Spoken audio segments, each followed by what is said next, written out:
네, 오늘 우리가 함께 읽은 말씀 베드로 후서 1장 6절 7절 중심으로 거룩한 성품 훈련 네 번째 시간으로 함께 말씀을 상고하고 은혜를 받고자 합니다. 먼저 6절 7절 우리가 다 같이 한번 같이 읽도록 하겠습니다. 베드로후서 1장 6절 7절입니다. 5절부터 읽어야 되겠네요. 5절부터 7절까지 시작. 그러므로 너희가 더욱 힘써 너희 믿음의 덕을, 덕의 지식을, 지식의 절제를, 절제의 인내를, 인내의 경건을, 경건의 형제 우애를, 형제 우애의 사랑을 더하라. 아멘. 예, 우리가 8가지 우리의 신앙의 덕목들을 나열해 놓았습니다. 우리가 먼저 이 신앙의 덕목들을 시작하려면 가장 첫 출발이 무엇이 되어야 된다 그랬죠? 예, 하나님과 우리 주 예수 그리스도의 의를 힘입어서 예수님을 믿는 믿음으로 우리의 구원이 시작되었고, 그러면 이것은 신앙생활의 시작이지 끝은 아니라고 했습니다. 그렇죠? 끝은 아닙니다.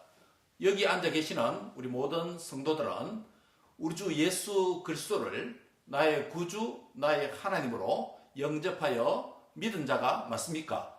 예, 그렇다면 바로 이 출발점에서, 동일한 출발점에서 은혜로 이제 시작됩니다. 그러면 이 믿음 이후에 이어지는 우리의 신앙의 과정과 또 훈련들은 어떤 것이 있을까요?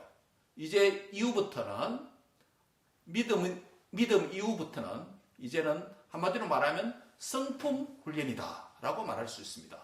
성품에 우리의 신앙의 전적인 포커스와 에너지를 집중시켜야 됩니다. 이 성품 훈련이라고 하는 것은 내가 좀 더 선한 사람이 되자, 내가 좀 나은 사람이 되자, 좀 도덕적인 사람이 되자 이런 게 아니고, 바로 예수님을 믿는 자들은 예수님의 성품을, 예수님의 인격을 우리의 지상 생활 동안에 배우고 익히고 훈련해서 좀 더 주님을 닮아서 이 땅에서 다른 사람을 섬기고, 좀 더 주님을 닮아서 천국에 들어가는 그런 훈련을 하는 시기가 교회 안에서 또 교회 밖에서 예수님을 예배하고 또 하나님을 예배하고 섬기는 신앙생활 가운데서 이루어져야 될 주된 초점이 바로 성품 훈련이다. 예수님 닮는 훈련이다. 조직신학적인 용어로 표현하면 sanctification, 성화다라고 말할 수 있겠습니다. 한번 같이 하겠습니다. 이제부터 성품 훈련이다. 예, 예수님 닮는 훈련이 되어져야 됩니다. 그렇지 않으면 교회 생활을 오래 하더라도 또 많은 직분을 받았더라도 예수님을 닮지 아니하는 세속적인 냄새가 가득한 불신자와 다름없는 그런 그리스도인이 될 수밖에 없습니다. 남은 여생 주님을 더욱더 닮는 성품 훈련이 잘 되어서 그리스도인답게 살다가 또 많은 사람들에게 그리스도의 향기를 전하다가 또 그리스도께로 돌아가는 저와 여러분이 될 수 있기를 바랍니다. 그래서 믿음, 그 다음에 뭐죠? 8가지입니다. 어떻게 외우라 그랬죠? 미덕, 지절인, 경형사. 미덕, 지절인, 경형사. 믿음, 그 다음에요? 덕, 그 다음에요? 지식, 그 다음에요? 절제, 인내. 3가지죠. 경영사 남았습니다. 경건, 그 다음에요? 형제 우애, 마지막에 사랑입니다. 그 시작이 뭐라 그랬죠? 8가지 가운데? 믿음으로 시작했습니다. 마지막이 뭐로 끝납니까? 사랑으로 끝납니다. 이 과정 안에 어떤 것들이 있는지 우리가 상고하는 가운데 있습니다. 오늘 우리가 4번째 시간인데요. 믿음은 주님과의 관계라고 그랬습니다. 그렇죠? Vertical relationship with God. 하나님과 나와의 관계 개념입니다. 그 믿음만 있으면 되겠다 싶은데, 믿음만 가지고 우리가 주님을 닮는 충분한 그리스도인으로 자라가기 힘듭니다. 그래서 다양한 코스를 주님이 준비해 놓았습니다. 그 믿음에 무엇을 더해야 됩니까? 예, 덕을 더해야 됩니다. 이 덕이라고 하는 것은 바로 뭐라고요? 도덕적인 공공성, 도덕적인 삶, 또 공공성, 공적인 법을 지키는 것, 또 공적인 선을 행하는 것. 예, 이게 덕이라고 그랬습니다. 그래서 교회에서 우리가 건덕을 쌓아라 이런 표현을 자주 씁니다. 그렇죠? 그래서 예수님을 믿는 자는 내가 예수님 믿으면 되지. 세상은 나와 상관이 없다.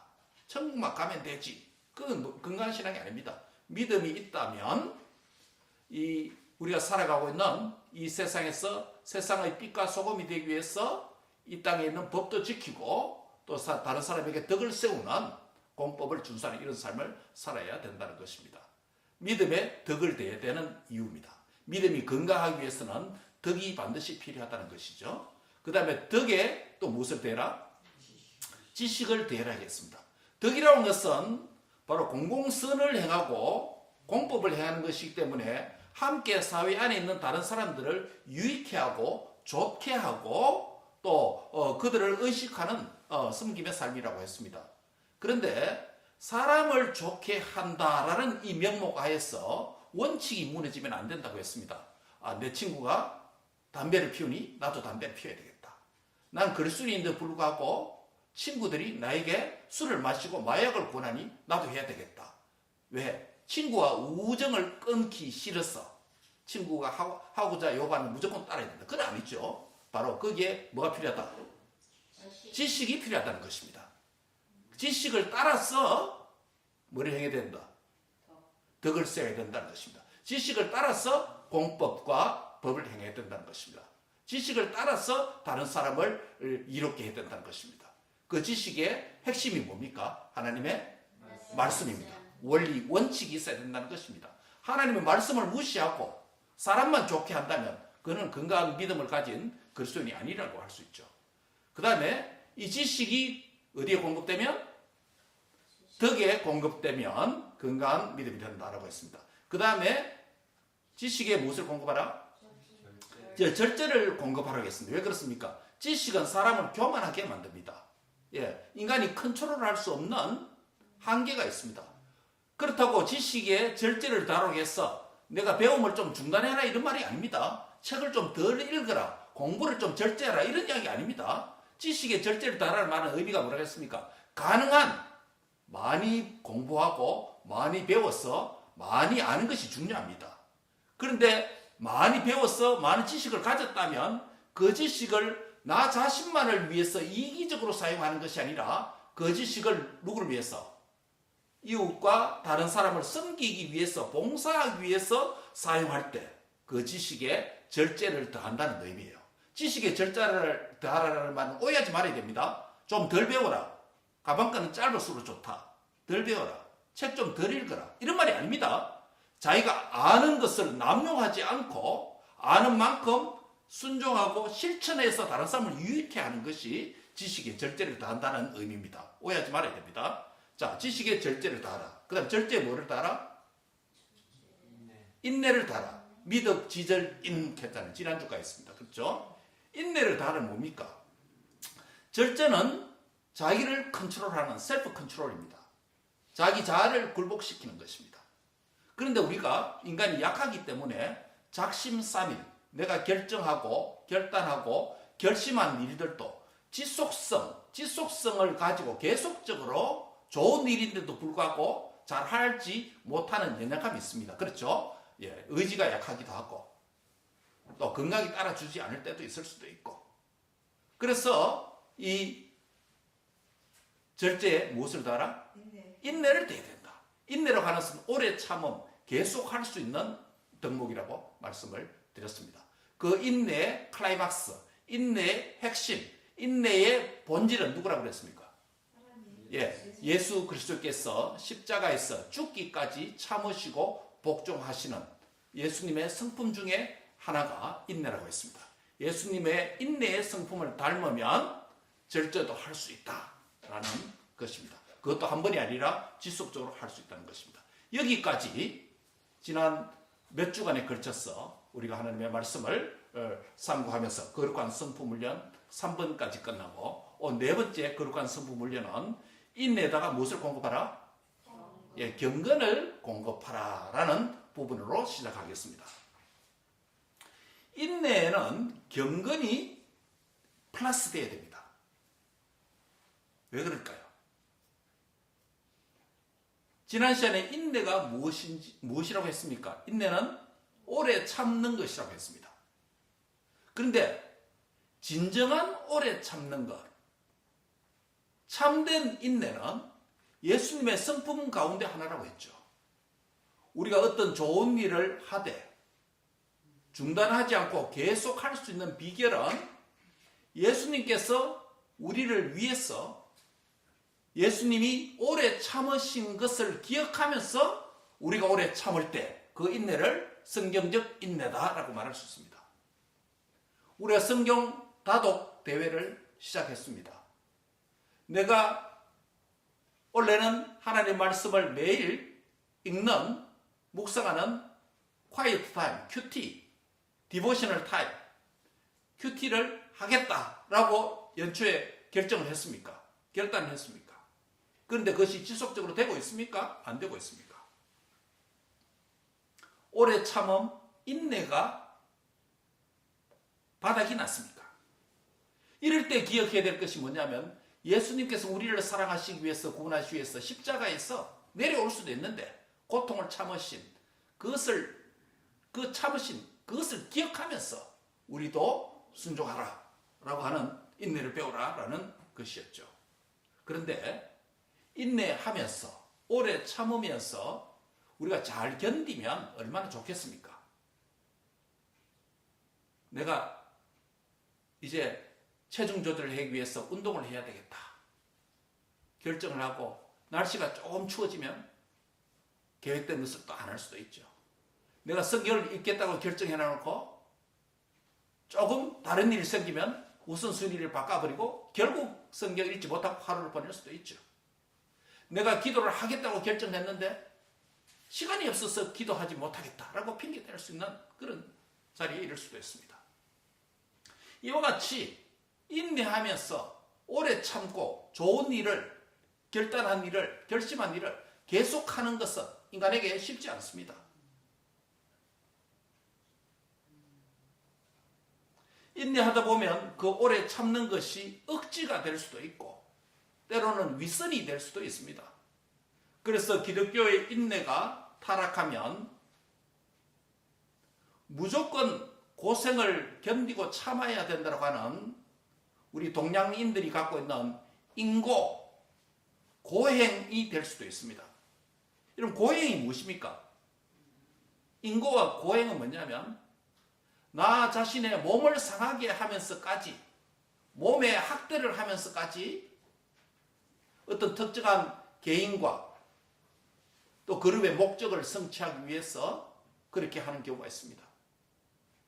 인간이 잘못된 신앙과 잘못된 종교관을 가진 사람들은 인간의 육체가 죄악의 근원이기 때문에 이 육체를 가난하면 좀 학대를 하고 불 위에 걷기도 하고 칼로 찌르기도 하고 고통을 주어서 그 죄로부터 해방되려고 노력해 봅니다. 그렇게 한다고 해서 우리 죄로부터 해방됩니까? 안 됩니까? 안 되죠. 그런 것들은 고행이에요. 고행. 육체를 학대하는 거예요. 오래 참는 것, 성경적 인내와 시간적으로 비슷한 것 같은데 전혀 다른 개념이에요. 다른 말입니다. 그렇다면 성경적 경건이라고 하는 게 오늘 본문에 나타나는 것 무엇은 의미일까요? 우리의 인내가 건강하게 되려면, 건강한 인내와 오래 참음이 되려고 한다면 그 인내에다가 무엇을 더하라고 하는 말씀 말합니까? 예, 경건이 더해져야 한다고 말씀합니다. 자, 그럼 경건이 무엇일까요? 경건을 정리해드립니다. 경건은 무슨 말이냐면 헬라어로는 유세베이아라는 단어를 쓰는데 이 단어는 무슨 뜻이냐면 바로 유브라고 하는 존경하다, 좋은, 좋다라고 하는 굿이라고 하는 유브라는 단어와 그 다음에 세베이아라고 하는 존경하다는 뜻이 합성되어서 유세베이아라는 이 경건이라는 단어가 만들어집니다. 자, 그럼 무슨 뜻일까요? 유세베이아, 경건이라는 단어는 영어로는 가들리니스죠. 이게 무슨 말이냐면 하나님을 공경하는 좋은 태도와 행위를 경건이라고 말합니다. 여러분, 경건 우리가 교회 생활하면서 경건을 너무 많이 이 단어를 들었습니다. 근데 많이 오해하고 있어요. 이 단어의 원래 의미가 뭐냐면 하나님을 공경하는 좋은 태도와 행실, 행동, 행위 이것을 경건이라고 부릅니다. 경건이 뭐라고요? 하나님 초점이에요. 하나님을 공경하고 경외하는 태도와 실제 행위를 경건이라고 말합니다. 이러한 경건은 오직 하나님께 집중되고 또 헌신될 때 이 경건이 나올 수 있습니다. 예를 들면 우리가 흔히 경건회라고 말합니다. 예배의 정식 예배는 아닌데 예배 모임 비슷한 것을 경건 모임 또는 경건회라고 말합니다. 우리가 학교, 신학교나 또 학교에서, 크리스찬 학교에서 학업을 하다가 특정한 날, 특정한 한 시간을 비워서 경건 모임, 경건의 시간을 갖자라고 이렇게 합니다. 예배 모임이죠, 일종의. 개인은 또 그렇습니다. 하루에 일상적인 삶이 있습니다. 삶이 있는데 하루의 일상적 삶 가운데 10분, 20분 또는 30분, 1시간을 아침에 저녁에 떼서 구별해서 말씀을 읽고 기도하는 시간을 우리가 무슨 시간이라고 부릅니까? 경건의 시간이라고 부릅니다. 이와 같이 경건이라는 단어가 붙은 단어에 다른 말을 붙여서 경건 모임, 경건회, 경건의 시간 이렇게 사용되고 있습니다. 개인 경건도 있을 수 있고 공동체 경건도 있을 수 있습니다. 개인이 성경 읽기나 기도를 위해서 일상적인 삶 안에서 구별해서 하나님께 집중하고 헌신한 특별한 시간은 경건의 시간이라고 합니다. 말씀드린 대로 학교나 회사, 신우회 등이 평소 일상적인 직장의 일을 하다가 특정한 시간에 함께 모여서 예배하고 기도하는 것을 경건회라고 말합니다. 개인이든지 공동체이든지 하나님께 집중하고 헌신하는 행위, 그것을 경건이라고 부른다는 것입니다. 그러한 시간을 경건의 시간이라고 하고 그러한 모임을 경건 모임이다, 경건회다라고 하는 것입니다. 바로 이런 경건을 어디에 공급하라고 말했죠? 인내에다 공급하라는 이유가 무엇일까요? 인내라 공급해야 되는데 왜 인내에다가 이 경건을 공급해야 됩니까? 경건은 누구를 생각한다고요? 하나님을 공경하고 하나님을 초점 맞추고 행하는 태도와 행실이라고 그랬죠. 경건은 하나님을 생각하면서 하나님께 집중하면서 참고 인내하도록 돕기 때문에 이 인내에다가 경건을 공급하라는 것입니다. 뭡니까? 인내가 세속적이고 타 종교에 있는 인고나 고행 쪽으로 잘못 흐르지 않도록 바로잡아 주기 위해서 하나님을 생각하는 무엇을요? 경건을 인내에다가 공급할 때 그 인내가 건강한 인내가 될 수 있다. 오래 참으면 될 수 있다는 이야기예요. 이해하셨습니까? 예. 그래서 경건은 한마디로 말하면 하나님께 집중하고 하나님을 공경하는 태도와 행위의 삶인데 즉 경건은 거룩한 삶으로 나타나게 됩니다. 그래서 야고보서 1장 27절에 보면 하나님 아버지 앞에 정결하고 더러움이 없는 경건은 곧 과와 과부를 환난 중에 돌아보는 일도 하고 자기를 지켜 새 속에 물들지 아니하는 것이다. 즉 내적 경건은 거룩한 삶으로 나타나야 되는데 그것이 입술로 또 이웃을 사회적 약자를 섬기는 것으로 자신을 세속으로부터 물들지 않은 거룩한 삶을 살도록 하는 열매를 낳게 된다라고 말씀을 하는 것입니다. 다시 질문합니다. 인내에다가 무엇을 공급하라? 경건을 공급하라. 그 이유가 무엇입니까? 오래 참고 기다리는 인내가 세속적인 세상적인 인내나 잘못된 고행으로 흐르지 않도록 하기 위해서 경건을 인내에다 더하라 라고 말씀하는 것입니다. 그리고 인내가 사람에게 보여주려고 하는 윗선으로 나아가지 않도록 하기 위해서 반드시 하나님께 집중하고 초점을 맞추는 경건이 필요하다는 것입니다. 예를 들어 볼까요? 이런 바리새인들의 경건한 모습이 있었습니까? 없었습니까? 있습니다. 그래서 우리가 바리새인의 경건이라고 부릅니다. 바리새인의 경건은 무엇입니까? 바리새인의 경건은 어떤 태도와 어떤 목적을 가졌겠습니까? 복음서에 있는 바리새인들의 태도였어. 바리새인의 경건은 그들은 일주일에 2번 금식을 했습니다.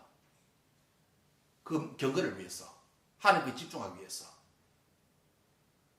그런데 그 금식을 하면서 아주 내가 밥을 굶고 정말 하나님께 초점 맞추는 것 같이 다른 사람에게 표내기 위해서 외모도 끄주그리하게 무슨 말이 아닙니까?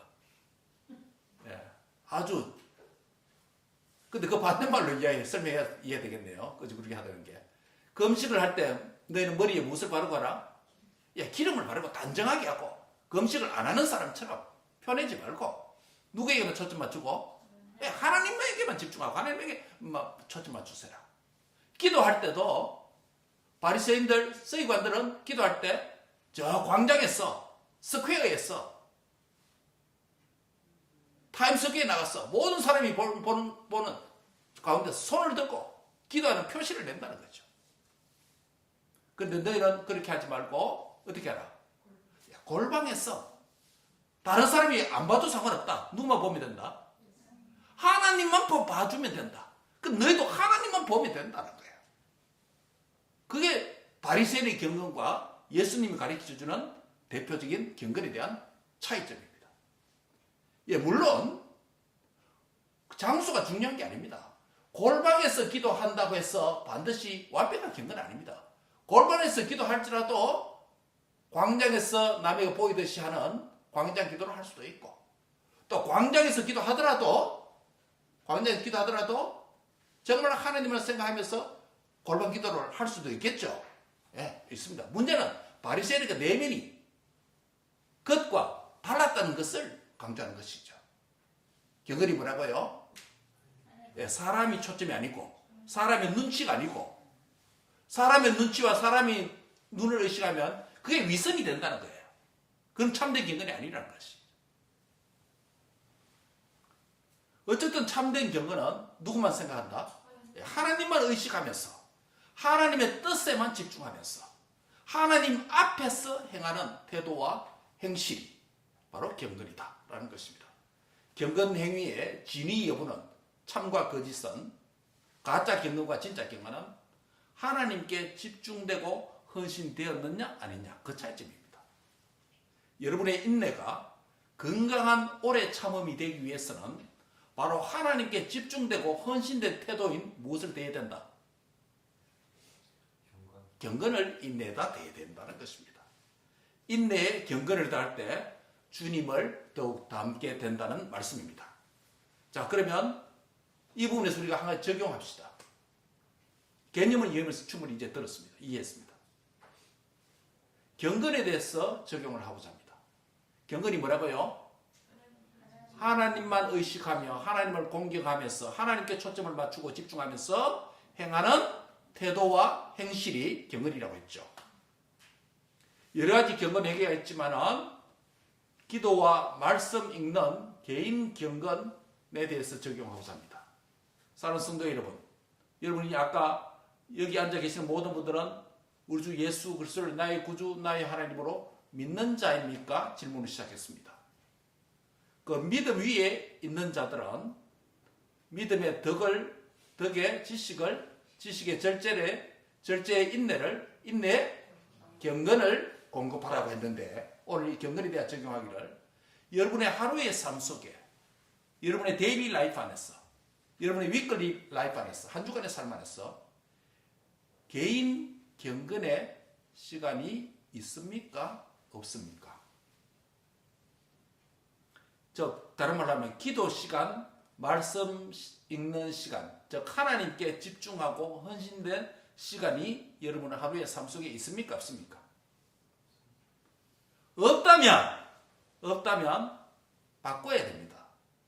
없다면 믿음만 가졌다고 출발했지 믿음에서 더 이상 자라지 못하는 베이비 크리스찬이 되고 있습니다. 없다면 경건의 경건을 회복해야 된다는 말씀입니다.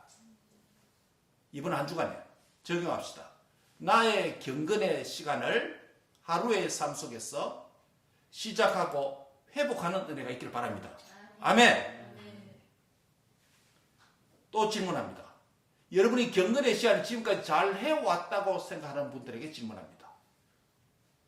기존의 경건의 시간에 경건의 개념이 우리에게 설명하는 대로 얼마나 하나님께 집중하고 공경하고 헌신된 태도로, 다시 말하면 질적으로 경건이 어느 정도 깊이 있게 진행되는가라는 질문입니다. 사랑하는 성도 여러분, 경건 생활을 매일 잘 해왔다면 그 경건의 질을 더 높일 필요가 있습니다. 하나님께 더 집중할 필요가 있습니다. 하나님께 더 초점을 맞출 필요가 있습니다. 경건 시간을 가질 때 세상과 나에 대한 것은, 욕망은 단절하시고 하나님께 짧은 시간이나마 집중해서 하나님을 경외하는 마음을 간절히 가져서 하나님께 기도하고 말씀 읽는 경건의 질이 높아지는 그런 삶이 일어나기를 주의 이름으로 축복합니다. 자, 오늘 두 번째 이야기로 이제 경건에 무엇을 공급하라? 따라합니다. 경건에 형제 우애를 공급하라. 예, 경건에는 형제 우애가 플러스 되어야 된다고 말씀하고 있습니다. 경건은 앞서 말씀드린 대로 하나님께 집중하는 것이고 초점을 맞추시고 헌신하는 것이라고 했습니다. 하나님과 관련된 거룩한 삶의 덕목이기 때문에 경건하다고 하면서도, 경건을 추구하면서도 옆에 있는 사람과의 관계와 교제와 의무를 무시할 가능성이 있습니다. 그래서 경건에는 반드시 무엇이 포함되어야 된다? 형제 우애가 포함되어야 된다. 여러분, 우리 신앙이 정말 건강하고 제대로 된 신앙을 갖기가 얼마나 힘들고 어려운 과정이라는 것을 잘 보여줍니다. 예, 믿음 하나만 있으면 되지. 뭘 복잡하게 목사님 자꾸 이야기하세요. 믿음 하나만 있으면 되지. 뭐 성경이 이렇게 막 구체적으로 막 디테일하게 말합니까? 그만큼 하나님 우리를 정교하게 예수님 닮은 사람으로 훈련시키고자, 닮고자 주님이 원하신다는 것이에요. 아멘. 그걸 원하신다는 거예요. 신앙의 성숙을 원한다는 거예요. 그래서 형제 우애가 경건에 들어와야 된다는 것입니다. 그래야 그 경건이 온전할 수가 있다는 것입니다. 경건과 형제 우애의 관계. 경건은 누구에 대한 관계라 그랬죠? 하나님께 집중하는 것입니다. 형제 우애는 이웃과 사람과의 관계라고 했습니다. 그러고 보니 비슷한 관계가 하나 있었습니다. 맨 첫 번째 게 믿음이 주님과의 관계 개념이었다면, 믿음 다음에 게 덕이 공법을 준수하고 공공선을 행하는 이웃에 대한 의무와 관련이 있었습니다. 비슷한 관계래요. 가만 보니까 믿음의 덕이 필요하듯이 하나님께 집중하는 경건도 형제 우애, 이웃을 생각하는 배려가 포함되어야 그 경건이 균형 잡히고 건강한 경건이 될 수 있다고 가르칩니다. 놀랍지 않습니까?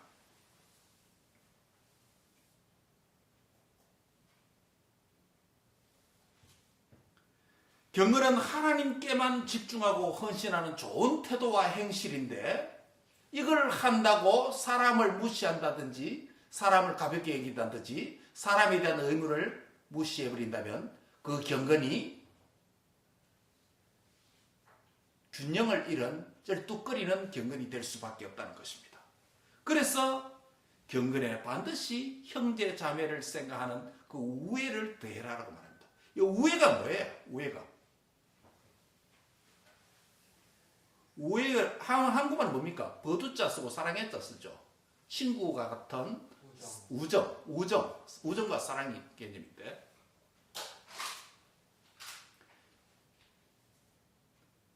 이 형제 우애 이것을 필라델피아 들어보셨죠? 예, 이 헬라어가 필라델피아를 쓰고 있어요. 필라델피아. 우리 필라델피아 스테이트 네임 있잖아요. 그렇죠? 그 뜻이 뭐냐면 형제 사랑이에요. 형제 사랑이 필라델피아예요. 경건에다가 필라델피아의 형제 사랑을 더하라는 것이에요. 우리 동양적인 형제 우애에 대해서 몇 가지 예를 들어보려고 합니다.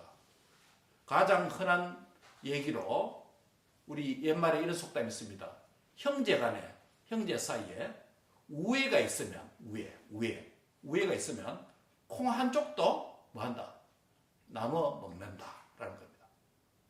콩 한쪽도 옛날에 양식이 없을 때 콩 한쪽이 반으로 나눌 수 있잖아요. 형제 우애가 있으면 형제 간에 콩 한쪽도 서로 나눠 먹는다. 서로 쉐어한다 이 말이겠죠.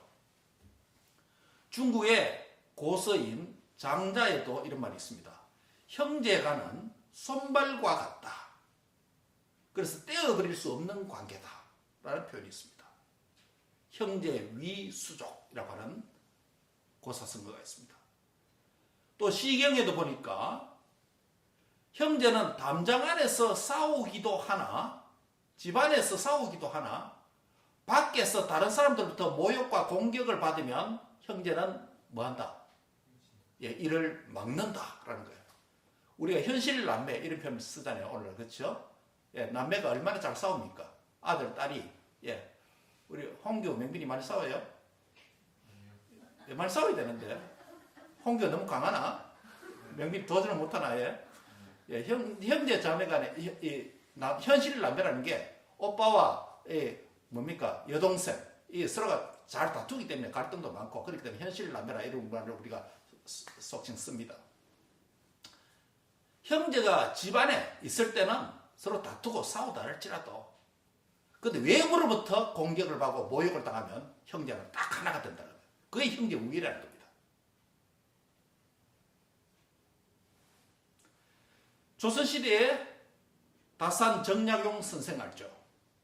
그의 형제인 정약용 선생과 정약전 형제 사이에도 우애가 널리 알려져 있습니다.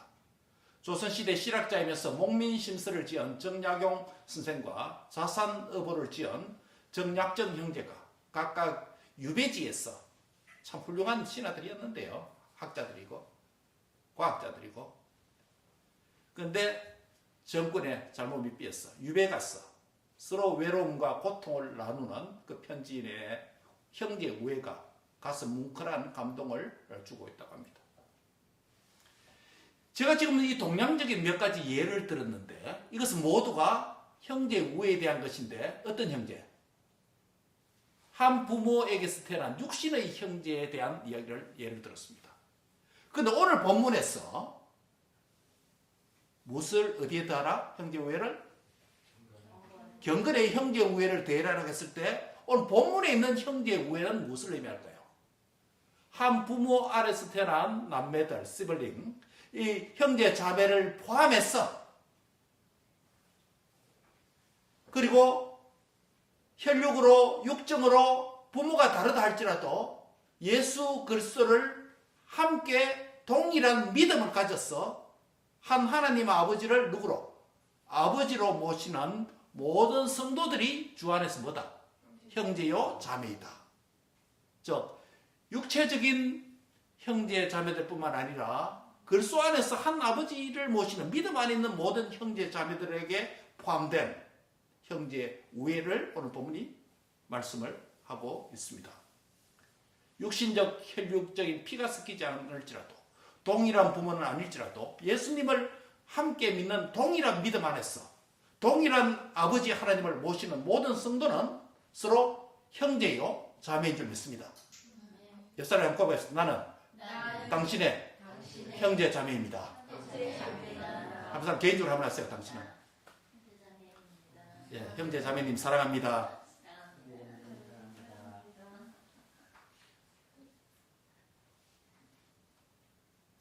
하나님을 사랑하고 하나님께 집중하는 헌신된 태도가 뭐라고 그랬죠? 경건이라고 했습니다. 이 경건을 우리가 추구해야 되는 줄 믿습니다. 그런데 이 경건이 바른 경건, 균형 잡힌 경건이 되려면 뭐가 된다? 형제 자매를 배려하는 섬기는 형제 우애, 자매 우애, 이웃에 대한 사랑을 반드시 잊지 말아야 되는 것입니다. 그래야 할 때 우리는 더욱 예수님의 거룩의 성품에 다가가고 내 신앙 인격이 주님을 닮도록 성장할 수가 있다는 것입니다. 그렇게 하기를 바랍니까? 예. 이것도 적용하겠습니다. 아까 경건에 대한 우리가 두 가지 적용했죠. 경건의 시간을 회복하고 질을 높여간다는 것. 그 다음에 형제 우애에 대해서 실천하기 위해서 적용하고자 합니다. 역시 두 가지 적용하려고 합니다. 첫 번째 적용은 이 형제 우애는 육신의 형제 자매를 포함한다 했으면 포함 안 한다겠습니까? 포함해야 됩니다. 그래서 이거 한 주간 적용입니다. 반드시 여러분이 이번 주간에 여러분의 육신의 형제 자매에게 사랑과 우애의 행위를 반드시 하나씩 실천하기를 적용해 보시기 바랍니다. 한국에 있을 수도 있고 미국에 있을 수도 있고 타주에 있을 수도 있고 한 가정 안에 있을 수도 있습니다. 그동안 어떻게 살아왔는지 모르겠지만 오늘 이 말씀을 들은 이상 형제 우애, 자매 우애 그들에게 식사나 전화나 대화나 선물이나 자그마한 언어적 표현이나 사랑을 표현하는 우애를 표현하는 기회가 되기를 바랍니다. 그래서 이 형제 우애를 적용하시기 바랍니다. 실제 적용하고 훈련해야 됩니다. 두 번째, 그리스도 안에서 동일한 믿음을 가지고 한 아버지 하나님을 섬기고 모시는 성도들에게 여러분의 사랑의 섬김의 행위를 하나씩 실천하는 기회가 되어지기를 바랍니다. 아멘? 우리 이 권사님 한 주에 한 번씩 제가 기억하기로는 저에게 꼭 재밌는 또 기억할 만한 영상, 짧은 영상을 하나씩 보내주십니다. 감사합니다. 이것도 여러분 형제 우애에 대한 작은 표현이라고 할 수 있습니다. 이번 한 주간에 여러분의 육신의 형제 자매든지 그리고 성도의 형제 자매든지 어떤 방식이든지 뭐 식사하면 더 좋고 그거 안 되면 전화하고 전화 안 되면 문자하고 실제로 만나서 대화하든지 선물을 작은 선물을 하든지 어떤 표현이든지 서로에게 형제 우애를 실천하는 그런 한 주가 되길 바랍니다. 우리가 들은 말씀, 아는 지식, 행하지 않으면 그게 뭐라 그러겠죠? 그게 지식이 교만하게 만든다. 지식을 남용하는 것이에요. 지식의 절제를 하지 못하는 것이에요. 지식의 절제라는 것은 지식을 줄인다는 말이 아니고 아는 만큼은 행한다는 의미예요.